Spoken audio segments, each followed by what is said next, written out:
e eles me mandaram um convite. Teve uma reunião dos alunos brasileiros de 3h30 às 18 horas. Aí eu, como boa brasileira, cheguei às 4.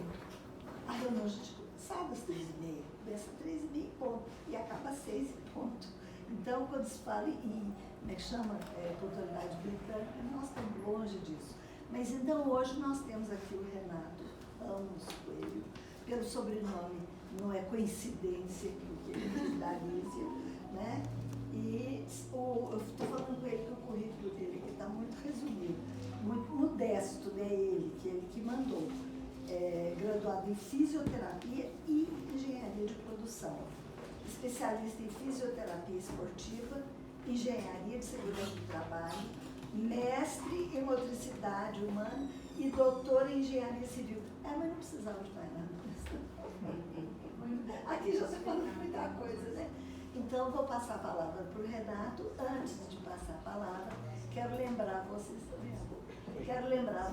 que toda tarde cultural a gente tem uma apresentação de trabalhos de associados ou parentes de associados à venda, que está ali depois, se vocês se interessarem, procure a gente, ok? Então, eu vou ver lá. É todo seu. Então você Bom, vai, né, Chico? Pessoal, boa tarde a todos. Tá? Turma, não sei se o áudio está bom para vocês, não, já estão testando ali para mim, para me ajudar.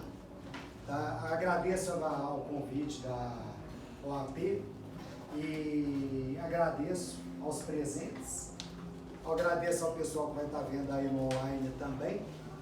E vou falar sobre envelhecimento e atividade física. É um conceito interessante você pensar que você está envelhecendo e ao mesmo tempo que você está envelhecendo, a sua capacidade de realizar atividade física vai diminuindo. Porque o envelhecimento, passa para o próximo, por favor. O que é o envelhecimento? Envelhecimento, ele é um processo de desgaste do nosso corpo, desgaste fisiológico, um desgaste anatômico, um desgaste estrutural. Infelizmente, quando a gente envelhece, a gente vai perdendo condições. Mas esse perder condições, ele pode ocorrer de forma abrupta ou de forma lenta e gradual. Algumas coisas são interessantes para a gente pensar. Será que eu estou envelhecendo bem? O que será que eu estou... Qual que é a poupancinha que eu estou fazendo para a vida toda? Pessoal, uma coisa interessante. Nós começamos a catabolizar. O que é catabolizar? Você nasce anabolizando. Isso quer dizer o quê? Que o seu corpo está produzindo coisas. Aumentando a quantidade de células, aumentando a quantidade de sangue circulante, aumentando a massa muscular, aumentando tudo. Tá? E você começa a vida anabolizando. Uma criança começa pequenininha e cresce. Até por volta dos 30, 35 anos, a gente mais anaboliza do que cataboliza. Catabolizar o quê? Perder tudo. Anabolizar se melhora, catabolizar se piora. Muito obrigado. Até por volta dos 30, 35 anos, a gente vai anabolizando. Mais do que catabolizando. De 30, 35 até os 40, 40 e poucos, se você vai anabolizar ou catabolizar, vai depender dos seus hábitos. Se você tem um estilo de vida saudável, você vai ficar anabolismo igual catabolismo. E você vai conseguir manter isso por 5, no máximo, na melhor das hipóteses, 10 anos. Então, o máximo que a gente consegue manter de anabolismo ou de 0 a 0 é até os 45. Se tudo der muito certo. Se você for uma pessoa muito regradinha. Depois disso é ladeira abaixo. Infelizmente. Mas eu estou falando de uma relação anabolismo-catabolismo. Se você tem 90 anos de idade, mas se mantém ativo, você vai catabolizar mais do que anabolizar, óbvio. Mas você está anabolizando. Você está produzindo novas células, você está fazendo o seu corpo funcionar. Só não vai estar anabolizando mais do que catabolizando. Ficou claro isso? Então a gente tem que pensar, ó, o que dá para eu fazer? Se eu parar de fazer uma atividade física, aí ladeira abaixo. Se eu me manter ativo fisicamente, aí você já vai para o conceito de envelhecimento saudável. Que é o conceito da Organização Mundial de Saúde. Como o pessoal está vendo aí pelo Instagram não consegue ler, então vamos lá. Envelhecimento saudável é um processo contínuo de otimização da habilidade funcional e de oportunidades para manter e melhorar a saúde física e mental, promovendo independência e qualidade de vida ao longo da vida.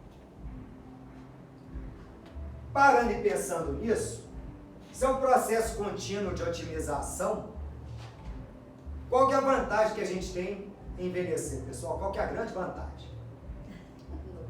Experiência. Exatamente. O que é otimizar? Não é usar a experiência a seu favor? Vou pegar um exemplo de futebol. Todo mundo que acompanha. Há uns anos atrás, o Seedorf veio jogar aqui no Botafogo. Seedorf, jogador, jogou seleção holandesa, grande campeão mundial, tá? Veio jogar no Botafogo. E a gente pode falar de outros jogadores, mas é porque o Seedorf eu achava impressionante demais. O sujeito estava onde a bola estava. Você não via ele correndo hora nenhuma dentro de campo. Ele não corria. Mas aonde a bola estava, ele estava. Por que ele conseguia fazer isso? Experiência. Ele otimizou o corpo dele com base na experiência para não ter que sair correndo igual um desembestado, porque na época ele já tinha 40 anos de idade, ele já não corria tanto quanto a turma de 25. Então o que ele fazia? Ele olhava assim a jogada, virava assim, a bola vai para lá. E ele ia para lá e esperava. Impressionantemente a bola sempre chegava onde ele estava. Nós já vimos outros jogadores fazendo isso. O Valdo, que jogou no Cruzeiro, está fazendo isso também. A gente tem, mais recentemente, o Ronaldo jogou no Corinthians, já com a idade mais avançada para jogador de futebol, e você via também essa presença dele. A gente tem o Fábio jogando no Clube Fluminense até hoje, pegando os exemplos do futebol. Mas podemos pegar exemplos de outros esportes também. A aposentadoria média do atleta aumentou. O pessoal que era atleta aposentava muito mais cedo do que aposenta hoje. E por quê? Melhorou a preparação física? Sim, melhorou. Melhorou e muito. Mas além da melhora da preparação física, nós também tivemos uma melhora do quê? Alimentação. Da alimentação. De mais o quê? Atividade física. Não, aí a preparação física, né? De informação sobre a saúde. A pessoa se cuida mais, machuca menos. Então isso vale para um atleta? Vale. Vale para a gente? Também. Eu brinco na aula que expectativa de vida é um negócio muito engraçado. A gente tem sempre aquela brincadeira quando a pessoa faz 33 anos, a idade de Cristo. Vocês já pararam para pensar que Cristo morreu velho? Que a expectativa de vida na época dele era, sei lá, 25, 26 anos. Ele morreu um pouco velho, não, ele morreu muito. Eu sei que nós Bem. vimos uma notícia, circulou na internet, uma notícia do jornal de 1960 e poucos, assim. Ônibus perde controle e atropela idosa de 41 anos. Pois é. Tá? E essa mudança etária, ela tem efeitos que não são legais. Como, por exemplo, mudar a idade de aposentadoria. Dá para não mudar a idade de aposentadoria? Infelizmente, eu vou falar algo que vai ser contra a minha expectativa de aposentar, mas a minha idade não dá para ser a mesma idade que valeu para vocês. Que eu, por exemplo, fui aposentada na expulsória com 70 anos. Logo depois eu já Passou pra estendi para 75. 75. Eu fiquei com ódio. Porque você ficava mais 5. Porque eu queria continuar depois, né? Pois é, essa questão são coisas que a gente vai ver acontecendo, não tem jeito. Eu acho que eu não aposento com menos do que 78, de jeito nenhum. Fazendo uma projeção bem mais ou menos, pode ser até mais. Eu aposentei com 52, quer dizer, agora estou com 77, eu tenho 20 e tantos anos. Ainda pretende ficar mais uns 20 e tantos, não pretende? Pretende ficar mais 20 e tantos anos aposentado. Meu amigo é aposentado, né? Luciano.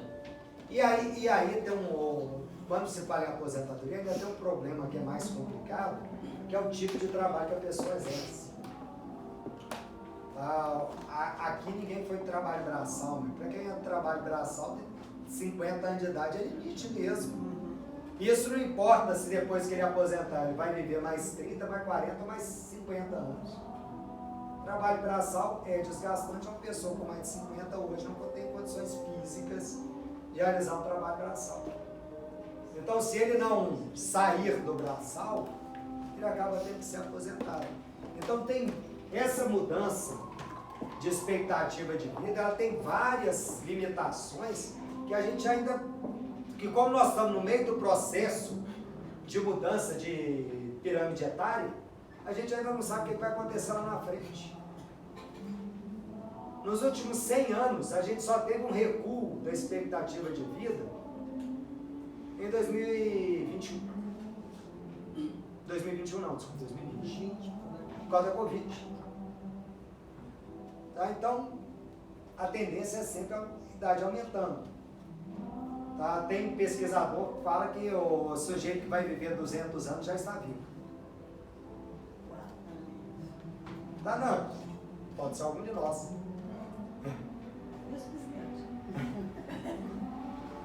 Bom, vamos lá. Então, quando a gente fala de envelhecimento, a gente está buscando um envelhecimento saudável.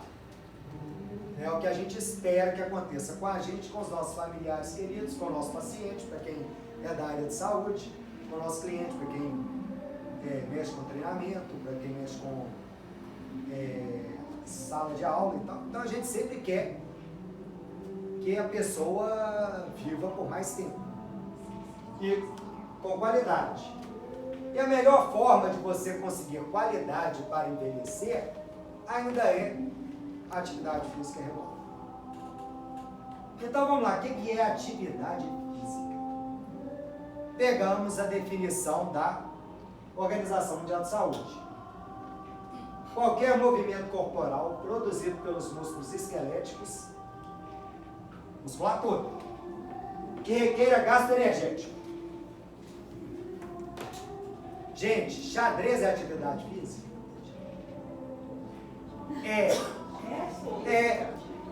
Tá? Vai ter um gasto energético, é baixo, Mas eu vou dar um exemplo para vocês pensarem. A minha avó, no final da vida, faltando aí uns 3, 4 meses antes dela morrer, aos 105, ela parou de jogar baralho. E não é porque a cabeça dela não dava conta. Foi porque ela não tinha estrutura física para jogar baralho. Carregar a carta, ficar pensando na jogada, ficou demais para ela. Joga no computador. Ah, mas é querer demais, né? Não conseguia nem mexer no mouse, não. Sério? Ué, acabou. Ai, meu Deus, será que eu vou chegar nesse estágio? Eu adoro jogar paciência no computador. Mas era 105 anos. Tá? Mas 105 anos e faltando uns 3 meses só, tá? 105 e uns meses. Não, ela morreu com 105,5. 105,5. Aí, Tá? Então até os 105 e alguns meses ela aguentava jogar baralho, inclusive roubar. Ou seja, o cognitivo estava ótimo. Jogar baralho, só botar a carta é uma coisa. Então, pessoal, nós temos que fazer uma separação aqui do que é atividade física para o que é um exercício físico. O exercício físico já é uma atividade física que ela é metodicamente planejada. É coisa de profissional de educação física. Tá? Ele que vai planejar, vai olhar para você e vai assim, você está precisando disso, e vai passar para você. Nós da fisioterapia, eu sou fisioterapeuta, né? Nós da fisioterapia, a gente trabalha até devolver a pessoa as condições físicas necessárias para que ela progrida. Né? A pessoa tem uma lesão, a pessoa está descondicionada, a pessoa é muito sedentária, daqui a pouco eu vou falar de sedentarismo. Aí ela vem para a fisio para ela ficar para chegar até no mínimo necessário para ser funcional. Daí para frente, tapinha nas costas, segue com um profissional de educação física. Tá? Então é importante também que a gente saiba quais são as nossas limitações e o que você espera de cada profissional. Eu já pergunto, quem aí tem um profissional de educação física que eu atenda? Né, gente? Tá, 1 em 2. 3. Melhorou. Tá melhorando. Não, que eu atenda de alguma forma. Tá? Você vai na academia e você está sendo atendido. Eu tenho fisioterapia, nunca sei o que vai ser. Às vezes chega a hora de progredir também, tá? Pois é, mas aí, essa é uma questão, né? Eu tenho que progredir para pegar um educador físico na academia ou eu fico com esse? É um bom, olha, eu sou a favor de todo mundo puxando ferro. Como é que é? Todo mundo puxando ferro, musculação. Pois é. E eu vou falar por que daqui a pouco. Tá? Porque chega uma hora que você não vai conseguir mais evoluir no Pilates. Tá? Ou para evoluir no Pilates, você vai ter que também mudar o esquema de treino e tal. Tem jeito de evoluir no Pilates? Tem. Mas chega uma hora que evoluir não é fácil, não. Tá? E eu vou falar daqui a pouquinho de intensidade de atividade também. Então, pessoal, quando a gente fala de atividade física mínima, que eu vou falar daqui a pouco, a gente está falando, pode incluir isso aqui tudo. Mas não pode esquecer que também tem a parte de exercício físico. Ok? Próximo. Isso aqui é o que acontece se você parar de fazer atividade física. Quem aqui é sedentário?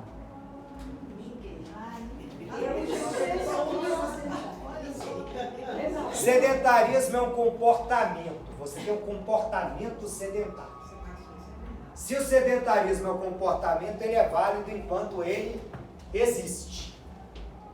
Tá? Então o sedentarismo tem a vantagem de ser reversível. Embora algumas coisas que eu vou mostrar aqui para vocês podem não ser. Tudo vai depender do nível de sedentarismo. Esse gráfico de hipoatividade, esse organograma, ele foi publicado originalmente num artigo científico falando sobre descondicionamento de pessoas acamadas. Mas ele é válido para qualquer sujeito. Tudo depende do nível de sedentarismo que você quer adquirir na vida. Então, vamos lá. Tudo começa com hipoatividade. Diminuição da sua atividade. Diminuir quanto? Daqui a pouquinho eu vou dar para vocês as referências da Organização Mundial de Saúde. Mas você vai encontrar artigo falando em menos de 13.300 passos por dia.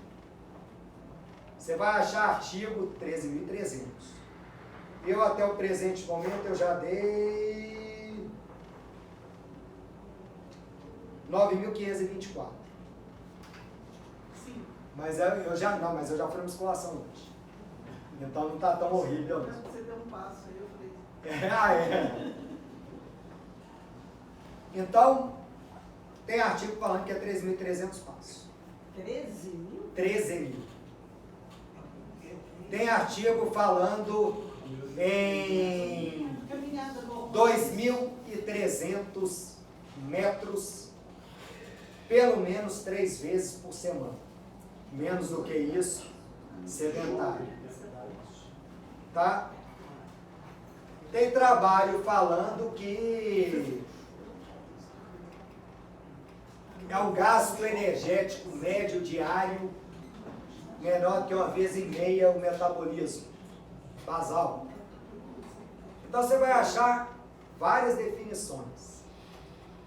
No final das contas, tudo cai em a pessoa que movimenta pouco.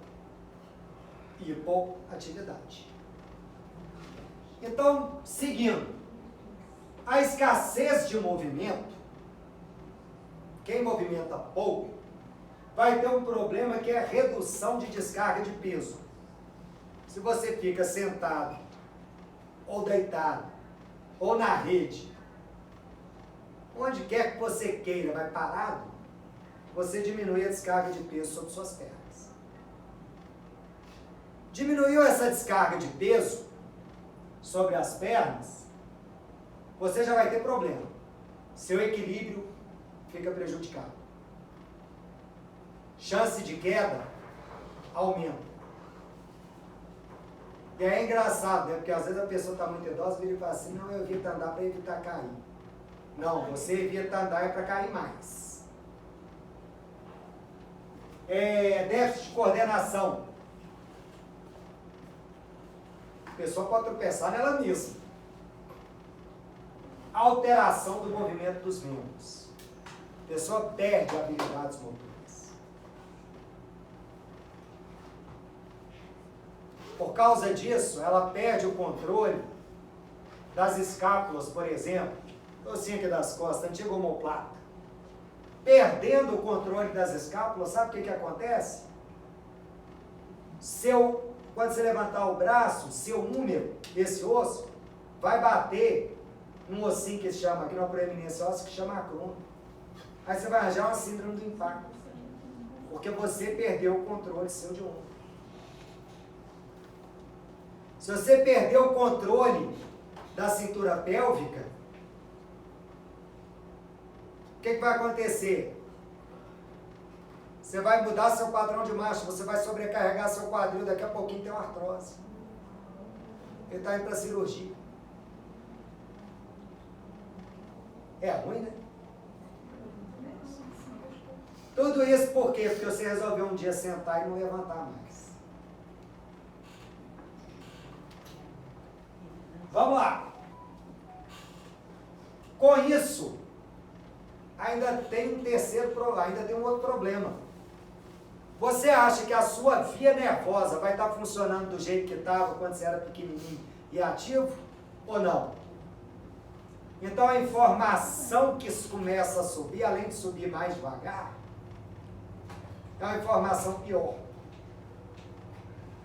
Sendo uma informação pior, o seu processamento no cérebro também piora. Então você tem uma piora do input sensorial. Isso vai diminuir duas coisas. Uma chama esterocepção. O que é esterocepção? É como que você lida com o ambiente externo a você. É o que você está vendo, o que você está ouvindo, o que você está... Então você pode enxergar pior, você pode diminuir a acuidade visual, diminuir a acuidade auditiva. Tudo isso por causa do sedentarismo. E propriocepção. Propriocepção já é o quê? Sua sensibilidade interna. É como que você compreende a informação que sobe dos receptores que a gente tem internos e que chegam no cérebro. Aí olha que interessante. Dor. Sobe. Dor é dada por esses receptores internos, né, os receptores proprioceptivos. E ela sobe por essas vias internas. E aí a gente tem um problema, porque dor é algo que a gente é programado para sentir em mais situações que outras sensibilidades. né? Então você pode entrar num quadro de dor crônica porque o seu cérebro vai avaliar mal a informação que ele está recebendo. Então quem é sedentário também corre mais risco de ter dor crônica. Cansei de ver a pessoa, eu não fui treinar porque está doendo. Você acabou de perder um motivo para você ir treinar. Está doendo? Vai treinar. Você vai evitar o movimento que causa dor, obviamente. Você não vai ficar batendo em algo que está doendo. Mas você vai lá e adapta seu treino, faz alguma outra coisa. Está doendo o braço? Vai pedalar. Vai fazer outro exercício que não precisa de você movimentar o braço. Só não fica parado. Então, no reflexo do sistema nervoso central, aumenta o desequilíbrio. Só que agora o desequilíbrio passa a ser neural. Você vai ter neurônio funcionando demais, com aumento de excitabilidade. Vai ter neurônio funcionando de menos, neurônios inibitórios. Se a gente pensar na questão do movimento, a pessoa pode ter rigidez em alguns músculos, enquanto que outros vão atrofiando. Tem um músculo que é ótimo para perder função por inibição. Glúteo. E a gente precisa muito dele. O glúteo, ele estabiliza a coluna, tracionando a coluna posteriormente, o joelho, tracionando o fêmur posteriormente, ajusta o seu pé, que ele ajuda na manutenção do arco plantar. Aí o que acontece se você perder ele, ó? Vai ficar com esse joelhinho, vai juntar os joelhinhos, e seu padrão de marcha vai ficar uma porcaria. Meu pai ficou Aumentando a possibilidade de dor. Vai lá. Por exemplo, a força do chute do Hulk, por exemplo, eu acho que está relacionado com os glúteos. Vamos lá, tá? Quando a pessoa vai fazer um movimento complexo, um movimento complexo é que envolve mais de uma articulação, tá? E o chute ele envolve, a gente não chuta só assim, não. Isso aqui, né? Então o que ele faz? Ele faz todo o movimento para fazer um chute. Tá? É claro que o glúteo entra na história, para manter a estabilização, principalmente da perna contralateral. O glúteo não vai ser o responsável pela flexão de quadril, porque o glúteo faz extensão. Mas ele vai ser responsável, principalmente do lado contrário, e aí não é só o glúteo máximo, tem o glúteo médio, tem o glúteo mínimo. Tá os três trabalhando juntos. Vão ter os três trabalhando juntos para dar a estabilidade necessária para ele poder baixar a bota contra a perna. Tá? Então é uma coisa muito mais dinâmica e muito mais complexa, porque envolve várias articulações. E aí, se o seu neurônio está funcionando mal, você começa a ter perda de estruturas neuronais. Tá? Você vai ter alterações em feixes, principalmente córtico-espinhais, ou seja, que descem do sistema nervoso central para os membros. Porque a informação que chega lá é errada, ele processa mal a informação, porque já nem sabe mais o que significa a informação que desce também é ruim. Com isso, você vai ter uma reorganização de mapa motor e sensorial. Seu corpo vai repensar como é o movimento, como que é a sensibilidade. Uma das possibilidades é aumentar a dor crônica, igual eu já falei com vocês. Então, olha aí o que vai acontecer. Você está só piorando, por isso que é um ciclo. Porque no final das contas, com o comando motor pior, a sua atividade muscular vai diminuir mais. E aí vai ter atrofia, perda de tensão, vai ter alterações metabólicas, e entre as alterações metabólicas, uma das mais importantes é que muda o metabolismo do cálcio, e a mudança do metabolismo do cálcio aumenta a possibilidade de osteoporose. Então olha como é que as coisas vão se superpondo. Até o final você fica uma plastrona. E aí o que você faz? Fica mais hipoativo. E começa tudo de novo. Isso é válido para quem está hospitalizado? É. Mas é válido também para quem vira e fala assim, não vou fazer mais nada. Pra vocês verem. Não é legal não, né?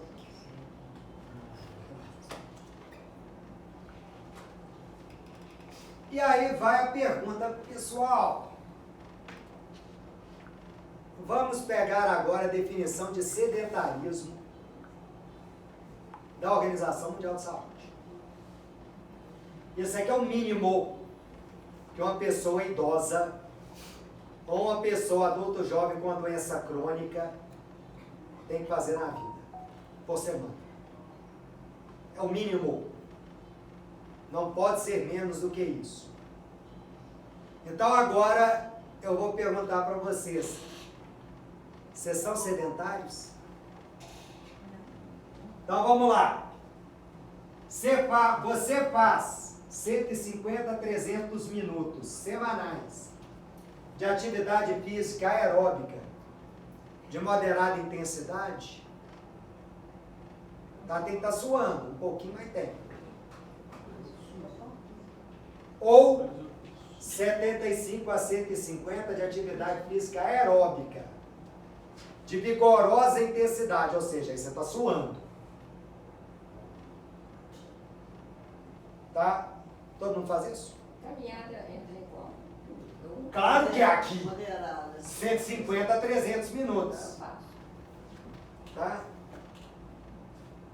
Ou eu trabalho junto com o neurologista, que é profissional de educação física, o professor Protete, ele abomina a caminhada. Tá? Ele fala que a caminhada é perda de tempo com pouca vantagem metabólica. Ah, mas é melhor do que não fazer nada, né? Não, é porque ele vira e fala assim, ó, já que você saiu, tá? Faz alguma coisa que vai te dar um Ah, eu retorno. odeio academia. Tá? Há uma academia lá, perto de casa. Bom, vamos lá, continuando. Você pode detestar, mas você precisa. Mas a caminhada é válida ou não? A caminhada é aqui, 150 a 300 minutos. Olha, é melhor do que nada. Daí a ser bom ter a diferença. 10 minutos são 6 horas. Tá? Sim, mas você faz 30 minutos para ir, 30 para voltar, a 60. É 60 minutos, não Cada 300. dia. Por semana. Você 300 por semana. Você chega- Tem que fazer isso 5 vezes por semana. Eu caminho 1 hora por dia. Eu Olha, 5 só dias. ir andar lá na serra lá, que aí, cara. Aí, porque aí, olha que interessante. Aí você já tem o quê? Desnível. Ah, não. Começou a ter Eu desnível, gosto é da praça. você já vai mudando de... Eu caminho no desnível o tempo todo. Aí, à medida... Porque o que é intensidade? Intensidade, você aumenta a intensidade quando você está aumentando o exercício de forma qualitativa. Tá? Ou seja, se tem desnível, se você está fazendo com mais carga se o pessoal que faz musculação só aumentou a carga. Tá? Então, essas são possibilidades. Se você nada mais rápido, Quando é no desnível, que você categoria está que ele vai? saindo daqui e indo para cá. Ah, é? Diminui? Não, não diminui não. Você diminui a quantidade Tipo de total. atividade, A atividade é mais ela é mais intensa. Quanto mais intensa a atividade, menos você precisa Faz fazer. menos tempo que você precisa. Ah, tá bom. Tá? Eu prefiro andar 5 Então aqui, ó. Caminhada, 150 a 300 minutos. Uma corridinha, uma pedalada mais puxada, Um Fartlek, você corre um pouco, para, corre um pouco, para, corre um pouco, para. Você vai fazer 75 a 150 minutos por semana. No mínimo isso. Vamos continuar, tá? Porque esse é o primeiro ponto. Isso aí é obrigatório, né? Tá? Não, tudo é obrigatório. Vamos lá. Tá? Pelo menos 2 vezes por semana, você vai ter que ter atividades de fortalecimento muscular, de moderada intensidade ou maior, que envolvam pelo menos os principais grupos musculares. O Pilates entra aí? Médio, Não, pois é, moderado. médio. Né?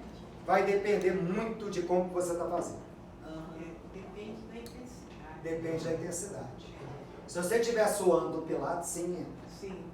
Se você estiver lá fazendo a ginástica da boneca Barbie, aí não importa nem se era musculação. Eu fico falando que a ginástica da boneca Barbie, porque antigamente já tinha uma Barbie que era fit. Ela vinha com 2 pezinhos desse tamanho, assim. Aí eu olhava para aquela e ficava assim, não, dá de gozação comigo, isso aqui é fit mesmo. Tinha que vir pelo menos com a Barbie subindo. Então, se você está fazendo aquele passeio no parque, quando? Cai para cá. Vai ter que fazer 300 minutos de passeio no parque. Se você está indo fazer treinamento de força, tem que suar. Tá? Então, e tem que no dia seguinte estar assim, ó. Ontem foi bacana. Tá? Obviamente, você não tem que estar com a dor incapacitante no dia seguinte. Se você tiver com a dor incapacitante no dia seguinte, é sinal de que você fez o quê? Exagerou. Você foi além do seu limite. Ô Renato, a gente Oi. quando caminha, você faz um exercício maior com as pernas. Eu estou aqui me perguntando se você exercita o corpo inteiro, porque a parte superior fica praticamente parada. Não. Como é que é isso? Tá? Aliás, essa é uma das coisas que eu sempre falo, todo mundo É. tem que fazer musculação. Pois é, porque... Porque essa- você trabalhar o membro superior, É, na maioria dos exercícios que a gente faz, é difícil mesmo. A gente trabalha pouco o membro superior. a caminhada é as pernas. A caminhada é para perto. Ciclismo também. Ciclismo também. Agora, natação, por exemplo, você já trabalha membro superior. É tudo. Não, natação você trabalha pouco membro inferior. É, E você não tem descarga de peso. É, E não tem descarga de peso, você vai ter melhora de cálcio? é, De deposição de cálcio? Não. É a parte superior, né? A natação é legal, eu gosto de nadar, eu gosto de nadar. Mas essa história de que natação é exercício completo, não é, a gente não vive dentro da água. E a hidroginástica? Mesma coisa, a gente não vive dentro da água. A hidroginástica tem em qual categoria que ela cairia? No mínimo de tudo isso. Tá? Porque a gente não vive dentro da água. Quando você está dentro da água, você tem diminuição de sobrecarga de peso. Por isso que quando você tem um Tá. eles mandam fazer hidroginástica, né? E eu sou contra a maioria das vezes. É? Tá? Porque eu vivo e falo assim, gente, se você consegue fazer, se você vai ter que fazer fora, o que você vai fazer para cozinhar? Você vai encher sua cozinha d'água? É, fora o fato que a hidroginástica tem o social, né? Fica todo mundo Fica batendo papo e ninguém faz nada. Não, mas então o músculo que eu mais exercito nessas coisas. Mais ou menos isso. Esse realmente. Mais ou menos isso. Aí, continuando.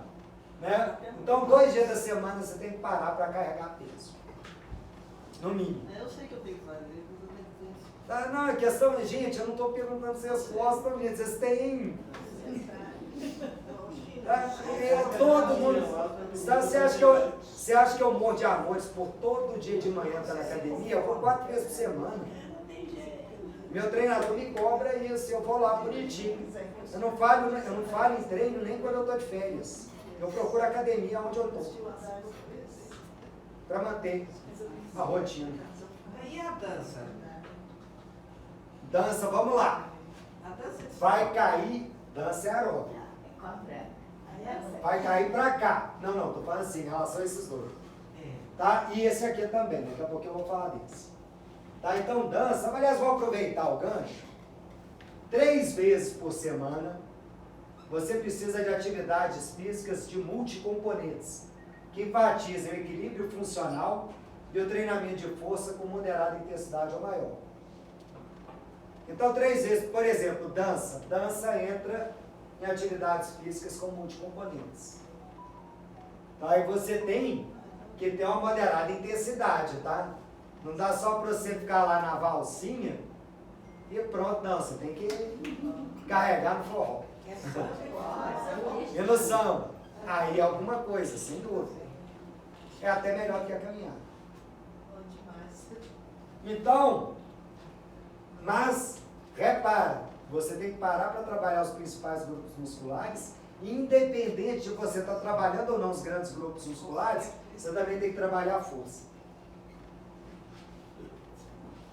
Então, quem faz pilates está trabalhando os grandes grupos musculares? Sim. Está trabalhando força? Não necessariamente. Dá para trabalhar a força com pilates, mas você vai depender muito do profissional que está te atendendo. Pois é, eu comecei com halter de 1 quilo. Estou com halter de 3. Daqui a pouquinho chega nos de 8, nos de 10, nos de 12. Pode ver meu look. Ah, não, a evolução é lenta. Pois é, elas fazem questão da gente aumentar A intensidade, aumentar a intensidade, porque se você não aumentar a intensidade, não vai adiantar. Então você precisa disso. Gente, de musculação especificamente, musculação é o exercício que melhora qualquer indicador de resultados, de saúde. Nós temos 5 qualidades físicas principais. Tá? As 5 qualidades físicas são composição corporal. Composição corporal não é só a quantidade de gordura que você tem. Também entra o peso que seu esqueleto, seus ossos têm. Então, quanto maior seu peso de osso, quanto maior seu peso de músculo e quanto menor seu peso de gordura, melhor. Qual que é o único exercício que vai aumentar a massa muscular, aumentar a sobrecarga de peso sobre os ossos e que pode ajudar a diminuir a gordura? Musculação. Vamos para o segundo. Resistência muscular. Resistência muscular é a habilidade que você tem para fazer um determinado movimento repetidas vezes. Por definição, treinamento de musculação, não é?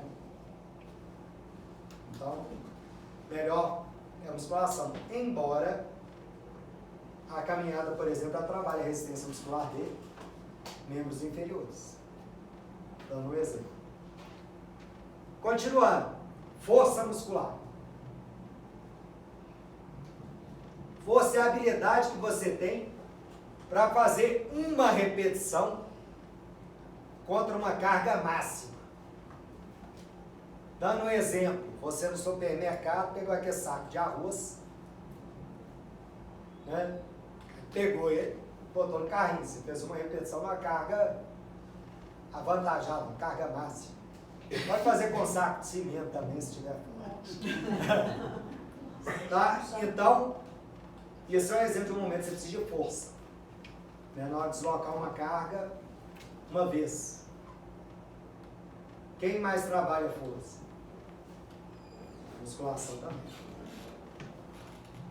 O quarto, flexibilidade. E flexibilidade tem uma coisa interessante, porque flexibilidade não pode ser nem de mais nem de menos. Se você tem flexibilidade demais, a estabilização das suas articulações fica ruim. Se você tem flexibilidade menos, você fica rígido e andando igual um robozinho. Os dois são ruins. Tá? Então você tem que ter um bom nível de flexibilidade, que é o nível necessário para você fazer suas atividades do dia a dia. Se você for você pode fazer alongamento, pode fazer pilates, ou na musculação você pode fazer um movimento com grande amplitude. Você está trabalhando flexibilidade no dia. Ou fazer um alongamento antes do treino. Alongamento leve, tá? Antes do treino não pode fazer alongamento muito pesado, não. Porque senão você aumenta até a possibilidade de ter lesão. Você faz só uma esticadinha de leve e tal, antes do treino. Depois do treino, logo depois do treino, também só esticadinha de leve. Se você quer ter um dia para trabalhar a flexibilidade, você tem que separar um dia para isso. Tá? Eu separo dias da semana para trabalhar pesado, flexibilidade. Aí são dias que eu não faço musculação. Eu deixo separadinho. Para poder até melhorar o meu ganho de flexibilidade. Mas também dá para trabalhar na musculação, como eu já falei com vocês. Tanto fazendo exercício na amplitude completa, quanto fazendo um aquecimentozinho com alongamentos. Precisa alongar com alongamento? Eu gosto. E eu preciso, porque isso é cortado. Tá? Mas não necessariamente. Aí tem que avaliar para ver se realmente precisa ou não.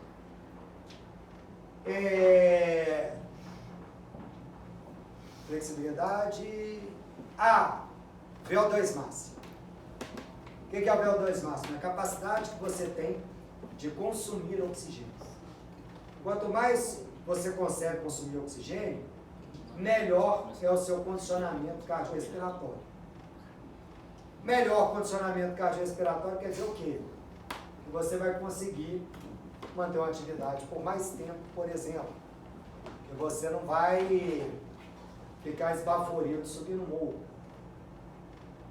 Então, o ganho de condicionamento cardiovascular também é importante. Você consegue com caminhada, consegue com corrida? Sim, consegue. Mesmo que você melhora o seu condicionamento aeróbico, melhorando os limiares aeróbicos. Vai ser uma coisa que chama limiar anaeróbico, que tem a ver com a capacidade que você tem de se manter numa atividade física por longo tempo e aumentar a intensidade de vez em quando. Então, se você está fazendo uma caminhada grande, você consegue dar uma corrida no final? Se você não conseguir, é porque o seu componente anaeróbico, seu limiar anaeróbico, está ruim. E como você trabalha limiar anaeróbico?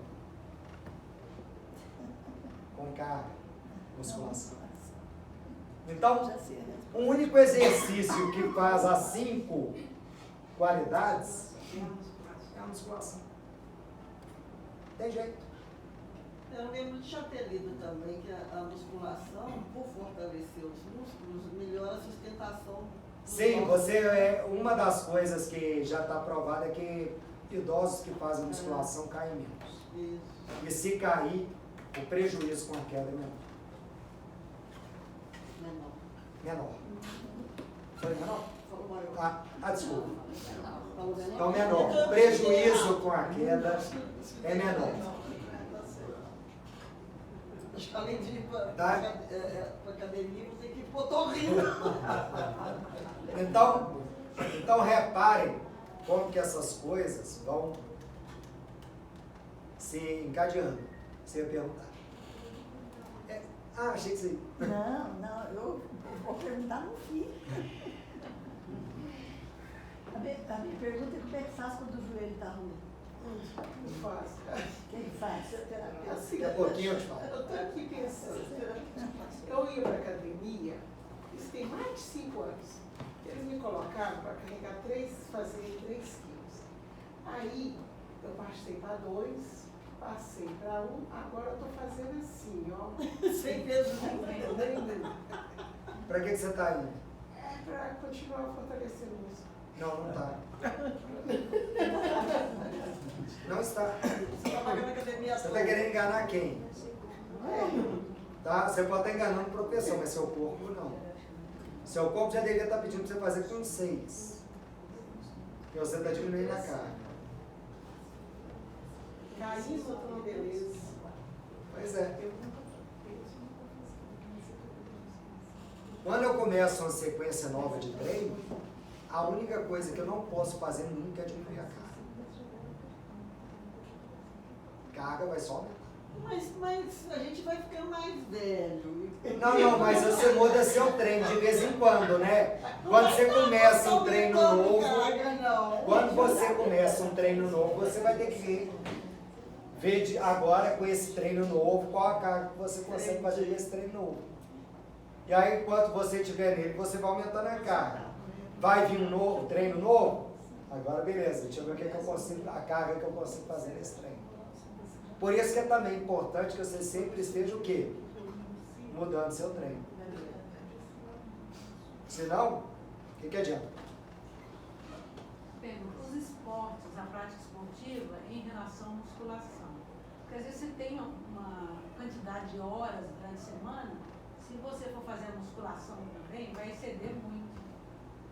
Então, como é que fica essa prática esportiva? Por exemplo, vôlei master, eu faço. São 3 vezes por semana. Aí, se Umas eu- 2 vezes de musculação dá. Pois é, mas eu faço outra atividade. Qual? Tênis de mesa. Aí, Quantas então vezes? são 2 vezes por semana. Cada dia 2 horas. Aí se eu Você for vai somar, ter- eu estou você preocupada com vai ter- isso, de ter Você um tem excesso de você tem que ver, porque às vezes vale mais a pena você diminuir uma vez de vôlei para fazer. Não, eu sei que tem os esportes que a gente gosta, eu sei disso. Tá? Mas às vezes o seu desempenho melhora se você diminuir um pouco. Teve uma vez bacana, o Protete conta essa história. Que na Rússia, eles botaram o Popov, lembra o Popov da natação? Ele ficou de férias um tempo e tal, e quando ele voltou das férias, mandaram ele cair na piscina e sair nadando, mais rápido que ele conseguisse. Ele fez tempos melhores do que quando ele estava treinando. Por quê? Porque o corpo dele precisava de um descanso. Gente, é treino, alimentação e sono. Se você, Essa parte eu sou Só excelente. se você não trabalhar essas 3 variáveis, você vai catabolizar mesmo que você esteja fazendo um exercício. Mas é a formação muscular com a prática esportiva, ela corresponde a equivale. Não, tem uma coisa interessante, eu participei de uma meta-análise, que foi com crianças, tá? Foi para ver se atividade física melhorava no aprendizado, na capacidade cognitiva e no aprendizado de crianças. Ah, foi com crianças? Foi, mas é óbvio que pode ser aplicado a qualquer faixa etária. O que a gente observou? Que a atividade física, principalmente coletiva, ampliava a capacidade de cognição e de aprendizagem de crianças. Então, a atividade física coletiva, ela tem uma questão aí, que a gente ainda não sabe o porquê, mas que a gente pode dizer que ela tem a capacidade, ela ajuda no aprendizado de uma criança. Eu não tenho motivo para não pensar que também vai ser benéfico para Ainda o mais que idoso. vira criança de novo, então. Então, certamente, se a gente parar e pensar, a atividade física coletiva tem essa vantagem. Eu nunca fui de atividade física coletiva, uma coisa que eu nunca me adaptei bem. Eu sou ruim em todas. Então, Recentemente houve uma apresentação, acho que até no Fantástico, de um grupo de pessoas, de americanos, que estavam com Parkinson, mal de Parkinson, e começaram a praticar tênis de mesa. 80 anos, 82 anos. E o tremor começou a desaparecer. Então, essa atividade está sendo estimulada para a pessoa. pois é, não, cai exatamente no que eu estou falando, né? Acho que para alguns Que pode ajudar no processo de aprendizagem. E o processo de aprendizagem nada mais é do que um processo de reorganização das suas conexões, né? Você trabalha, se a gente voltar naquele ciclo desse condicionamento, se você estiver condicionando, ele vai ocorrer ao contrário, você vai estar melhorando os inputs sensoriais, você vai estar melhorando a capacidade de produção de processamento de informação do seu cérebro. Mas Você vai aí tem uma questão, evoluindo. você vai ativar circuitos que estavam às vezes inativos. Sim. E essa aceleração do processo do cérebro, né, através das sinapses, você utiliza alguns recursos do seu corpo que não estavam sendo Sim. usados. Muito provavelmente o processo passa por isso mesmo. E a memória, né? Melhora também. Para você, porque o que você está fazendo? Você está abrindo as gavetas lá dentro do seu cérebro, Uhum. que você não abria há muito tempo. Então você vai achar alguma coisa bacana lá dentro. Ou não. Isso é o princípio também de ativação da memória. Porque Sim. Você usa, por exemplo, você usa muito a visão. E deixa os outros sentidos, né? Você usa muito a visão e a audição, mas os outros sentidos, o tato e tudo, você usa pouquíssimo. Você pode perder. Então, quando você começa a ativar esses outros sentidos, é que você tem uma capacidade. Você começa a ter o processamento dessa informação. É até interessante, porque se a gente for pensar, eu já dei aqui alguns exemplos envolvendo dor. Eu faço parte de um projeto de estudo da dor, projeto que é até da Escola de Enfermagem aqui da UFMG.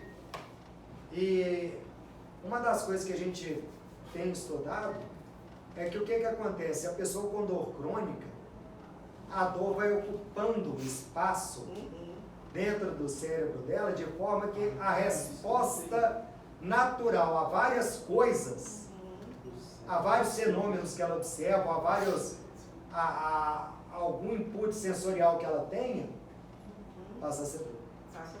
Mesmo não sendo algo que tenha potencial para causar dor, a resposta dela fica condicionada. Dor, dor, dor.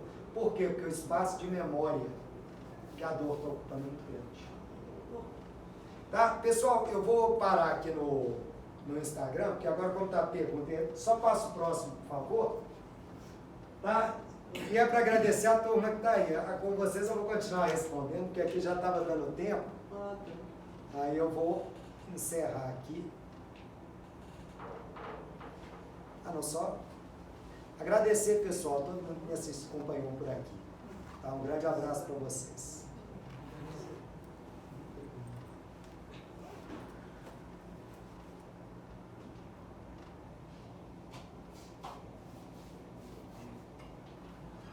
Deixa eu só escrever uma versão aqui, né? E aí, vou continuar respondendo. Pode perguntar, gente. Só estou escrevendo aqui para...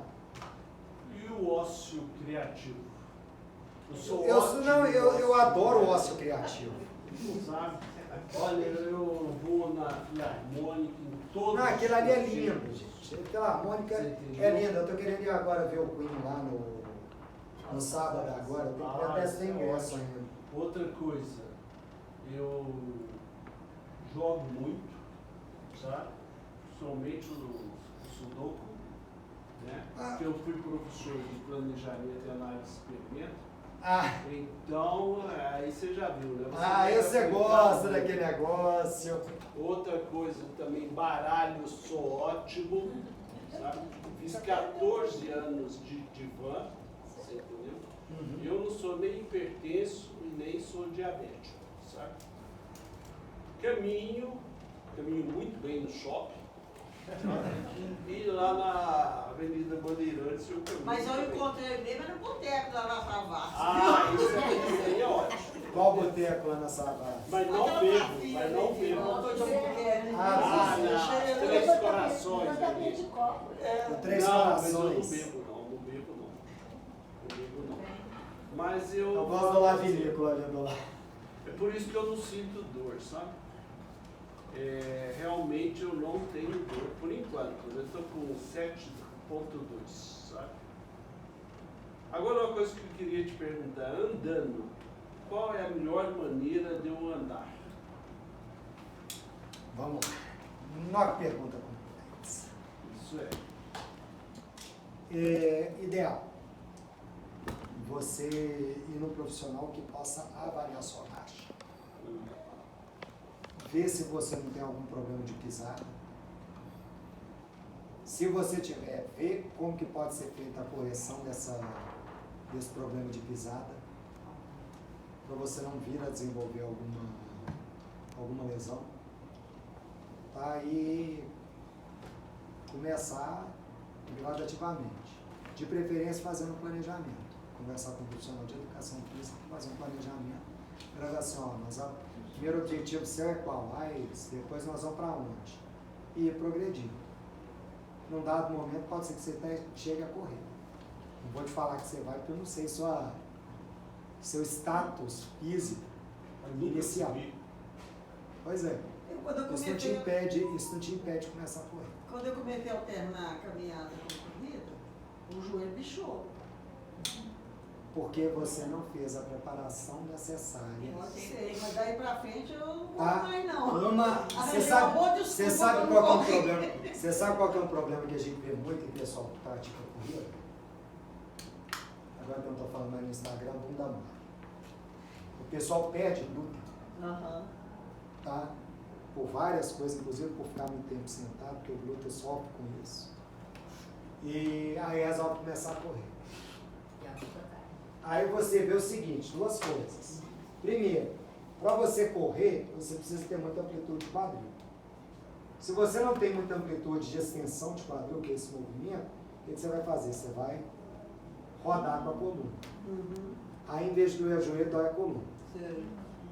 Outra coisa, se você não tem uma boa estabilidade da sua pelve, na hora que você está em apoio unipodal, você deixa o seu joelho entrar para dentro, que a gente chama de válvula dinâmica, esse movimento aqui, o seu joelho vai doer. E quem que puxa seu joelho para fora? É o glúteo também. Danadinho. Gente, agachamento é vida. É, E o agachamento é o melhor pro glúteo. o problema Tá? é Não, levantar. existem outros exercícios, não é só o agachamento. Tá? Mesmo porque você tem que pensar o seguinte, você tem que trabalhar o glúteo na fase concêntrica, ou seja, na hora que ele está contraindo, mas tem que trabalhar também na fase excêntrica, na hora que ele está alongando. O agachamento é um bom exercício para a fase concêntrica, mas ele não é bom para a fase excêntrica. Olha, o agachamento, o problema é levantar. Porque ele é bom, porque é bom para o glúteo na fase concêntrica. Eu quero te fazer uma pergunta, assim, eu joguei vôlei a minha vida toda, juventude, né? Então, o que acontece com o atleta? Porque eu atualmente estou com problema em todas as articulações, acontece isso mesmo, porque o vôlei tem impacto, né? Uma das coisas que a gente vê muito, principalmente com o pessoal que praticou atividade física há muito tempo, o que acontece? Você não tinha preparação física. Sim. Tá? O que fez o atleta, o Pelé, o atleta do século XX? Por que o Pelé era tão fora da curva? Porque o Pelé, além de ter uma habilidade que era totalmente excepcional, mas aí a gente viu outros jogadores com tanta habilidade quanto ele, e que não fizeram o que ele fez na história. Por quê? Porque o Pelé, além de tudo, na época que ninguém tinha preparação física, que jogador de futebol fumava antes de entrar em campo, o Pelé tinha preparação física. O Pelé era forte. Então, o Pelé se dedicava à atividade, à preparação física. Eu vejo aquele. Tá? E a gente vê isso hoje. Pega o Cristiano Ronaldo. Se o Cristiano Ronaldo não fosse assim, porque ele na preparação física é uma coisa absurda. Tá? Se o Cristiano Ronaldo não tivesse tanta disciplina, Já tinha falado a verdade. não, e não só parar de jogar, você acha que ele tinha tido o desempenho que ele teve? Com certeza. O Cristiano Ronaldo é um caso interessante, porque o Cristiano Ronaldo, 50% aqui do desempenho dele é disciplina. Tá? O argentino, como é que ele chama? O Messi. O Messi tem muito mais talento do que o Cristiano Ronaldo. Neymar. Não, Maradona. Não, Maradona, esculhambado. Não é o Messi que é autista? Não, ele sabe essa história, mas Não, Não. porque quando me falaram que ele é autista, Ele- eu cheguei à conclusão que ele diz que ele treina até sozinho. Mesmo seu treinador diz que ele treina. Eu cheguei à conclusão de que a disciplina dele é que faz ele ser tão rápido.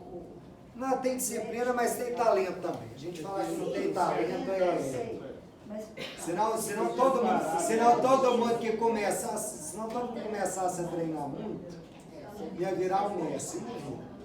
É verdade. Bastava treinar muito para você ficar falou bem. do Pato Pelé, o Pelé tinha outra coisa que eu não disse. Ele era muito inteligente. Para bolar as coisas. Não, mas isso aí é uma coisa que é também comum a todos. Todo grande esportista, tá? Ele tem que necessariamente ser inteligente. Sim. Tá? A gente já teve casos, inclusive, que o cara era mais inteligente do que as pernas dele. Aí você virava assim, nossa, O cara tentava fazer aquelas jogadas e tal, ele não conseguia, porque aí ele pensava, mas o corpo não obedecia. No caso do Pelé, no caso do Messi, no caso do Cristiano Ronaldo, tem a parte de que ele pensa e o corpo dele obedece. Se eu for tentar fazer aquilo ali, meu corpo não vai obedecer o que eu penso. Não vai dar certo. Aí, Magda, tem essa questão. Mas você não me falou negócio do joelho. Ah, joelho. Tudo que eu falei para eles... Eu parei de fazer tudo. Eu estou hoje Não, mas tudo que eu falei... sedentária porque o meu joelho pifou. Tudo que eu falei com eles sobre, para prevenir, ele falando de caminhada, ele falou assim, o que ele tem que fazer para prevenir? Para você, nós vamos ter que fazer a mesma coisa.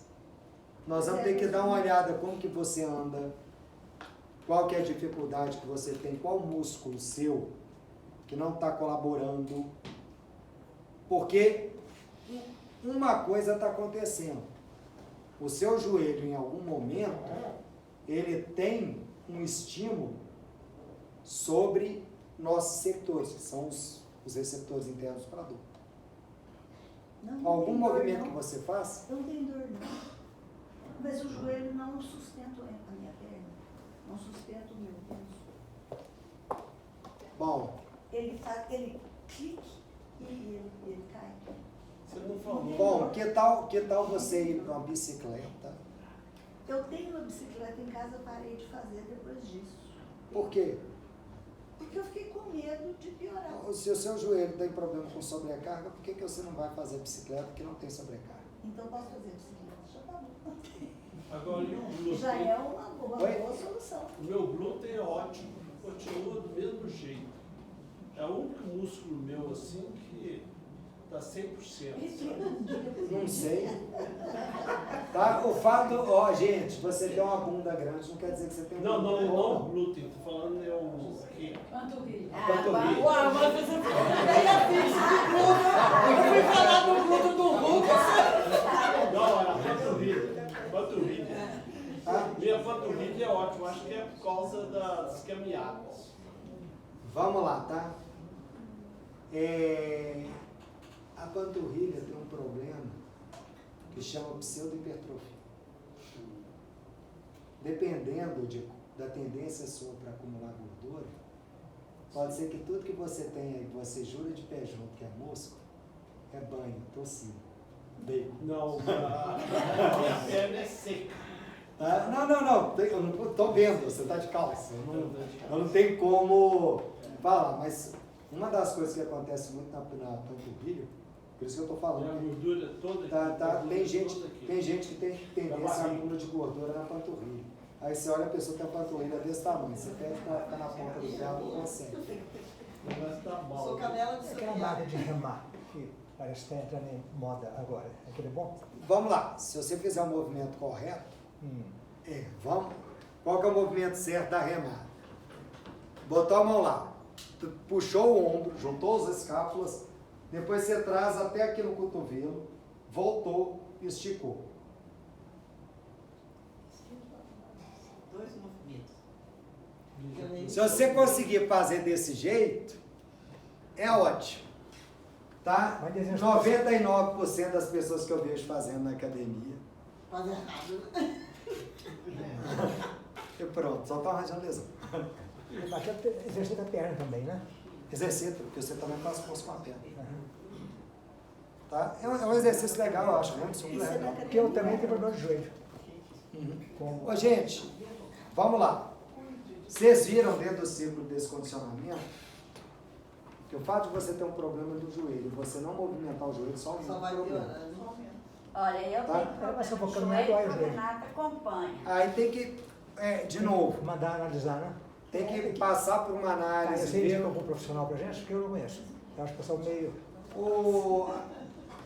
aqui dentro da UFMG, na própria escola de educação física, você pode ir lá no departamento. Você pode, Tem um serviço clínico, né? tem clínica, tem a clínica, eu não sei se é aqui Com dentro, se tem certeza, dentro de da avaliação UFMG. eles têm. Mas lá com certeza você vai conseguir ter alguém que vai te informar. Orientar. Eu faço fisioterapia na faculdade de fisioterapia.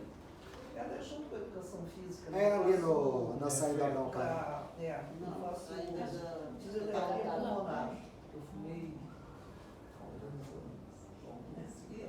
Eu tenho uma fisiatra que me cuida há 20 anos. Ela, quando eu vou lá, ela me examina de cima até embaixo. Ah, não, tem Ela a muita clínica da gente dor boa. E é fisiatra. Ela é fisiatra, médica fisiatra. Eu tenho o joelho estourado, Renata acompanha meu joelho, ele sabe que eu tenho o joelho. Mas eu faço 2 vezes musculação. Necessariamente eu tenho que fazer agachamento e aquele exercício de ir para cima, para baixo. A semana que eu faço esses exercícios, meu joelho Fica zerado. zerado. Eu noto que se eu faço muitas vezes, aí o joelho já dói. Porque tem que. É interessante isso. Cara, uma das coisas que eu falo de tratamento é sempre a mesma coisa. Você tem que alongar o que está encurtado, tem que fortalecer o que está fraco, tem que estabilizar o que está instável, nunca muda. Tá? O problema é você saber o que está fraco, o que está instável, o que está estável. Como corrigir cada E como corrigir cada um. Mas a parte do como corrigir é a parte fácil. A parte mais difícil é você achar alguém que vai avaliar bem e vai saber onde estão as carências. E quem avalia? É o fisioterapeuta, é o médico ortopedista, é o profissional da educação física? Bom, vamos lá. Tá? Quem avalia é o bom profissional. Não importa a formação. Tá? Eu conheço profissional de educação física que avalia melhor que fisioterapeuta. Muito melhor. Tá? Eu conheço médico que faz avaliação porca. Eu conheço médico que avalia muito. Ou seja, sorte, né? Tá? Não, gente, uma coisa é fato. Se você for um profissional, aí não importa qual profissional. Se você for um profissional e todas as soluções são sempre as mesmas, alguma coisa está errada. Eu fiz uma avaliação, ele tinha feito um profissional, eu fiz lá prévio, lá desde Não, lá prévia na educação, na escola de educação física. física. Lá prévia é muito legal. Eu fiz uma avaliação lá e vou fazer. E eu fui estagiário no lá prévio. Pois é, muito interessante. E lá, quem falar da pergunta que você fez, lá atende pela Casu. Então, quem é, talvez o Unimed também. Então, eu vejo pessoas. Não, Unimed não. Unimed Então, a Casu, eu distância. fui atendida pela Casu lá na Escola de Educação Física, fazendo avaliação e vou continuar Lá prévio, então. lá prévio, dentro da Escola de Educação Física. Ótimo. É porque, como eu falei, o que você precisa realmente é mais o profissional do que a formação.